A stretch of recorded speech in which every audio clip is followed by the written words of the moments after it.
Something you might not know about me is that I'm an avid speedrunner. I run games from Mario Odyssey to games like Resident Evil, but the one game that has been my bread and butter was Peter Jackson's King Kong. I was ranked pretty highly in the game before deciding to focus my attentions on competitive Pokemon. I at one point held the world record for the any percent no skips category. But this video is about Pokemon, so let's talk about that. Calyrex is arguably one of the most powerful Pokemon Game Freak has ever cooked up. Calyrex comes in two flavors, being an Ice Psychic type and a Ghost Psychic type. Well, that's a lie. Calyrex itself is a Grass Psychic type, but when combined with either Glacier or Spectra, it becomes the two other types respectively, both having different stats and focusing on two different areas, one being a fast sweeper while the other one's a bulky sweeper. So today I'm going to see how fast I can get to Calyrex in Pokemon Shield. There is no real rules, just I guess no cheating. Before thinking of this video, I didn't know a speedrun for this category already existed, but after doing some research and studying the route, I was ready to tackle this challenge.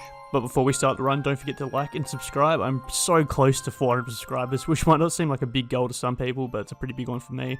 I want to try to get to 1,000 before the year's out, so we got, what, 6 months left, less really, so yeah, please consider liking and subscribing. So before we start the run, we make our in-game name one character long, so it's optimized for the text frames. We then watch the opening intro with Chairman Rose explaining the world of Pokemon to me. We then get introduced to Hop and the A button spamming simulator begins. I then turn off battle animations and choose to skip movies to make things a little bit faster. After a bunch of dialogue, we get to meet Leon at the train station and we lure him home. Leon then gives us the 3 starter options and we choose Grookey. I'm not really sure why we choose Grookey, I'm just following a guide at this point.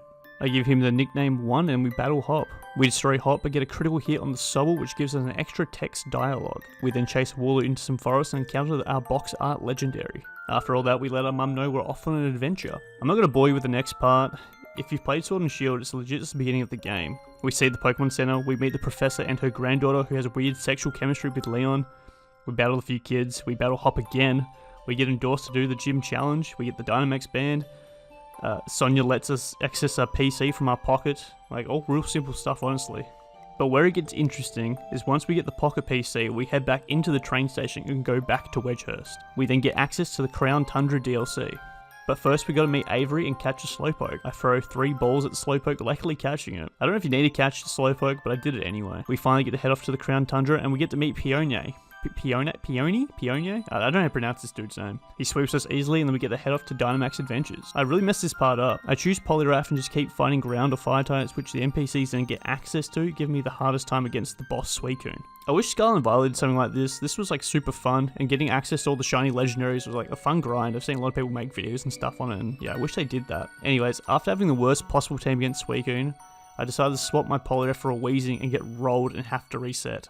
Attempt 2 is better, but the NPCs are still pretty bad, but we get through it this time. We defeat Suicune, which will come in handy for Spectria. If this was a proper sweaty speedrun, I would have probably reset after the first loss, but seeing this is just for fun, like who cares. After catching Suicune, Peony recruits us on his adventure, and we encounter Calyrex. I was dumb and forgot to put Suicune away, so instead of getting one shot by it, I have to actually battle him. Dude kept healing me, which was super annoying. I had to win the battle the old-fashioned way.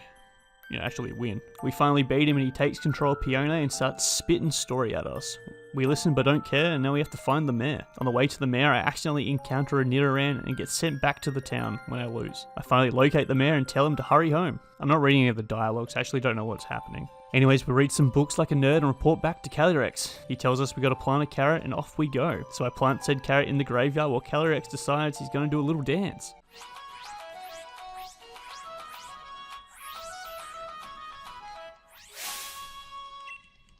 We then see the ghost-flavoured horse and hurry back to the town. We get back to the town and destroy the Spectria with 2 Shadow Balls. Spectria almost kills a woman and we pick up a bit of hair to turn it into reins. The mayor manufactures some reins for us like he works for Temu, and it's off to meet the horse by some dead tree. We then set off on the path to the peak and the run's almost complete. This run is pretty RNG heavy, I think requires some switch clock manipulating, which I didn't do it at all. I legit just turned my switch on, open up Pokemon Sword or Shield, wherever I played on, and that was it. We get to the top and watch this epic cutscene with old mate fighting his horse and we call time.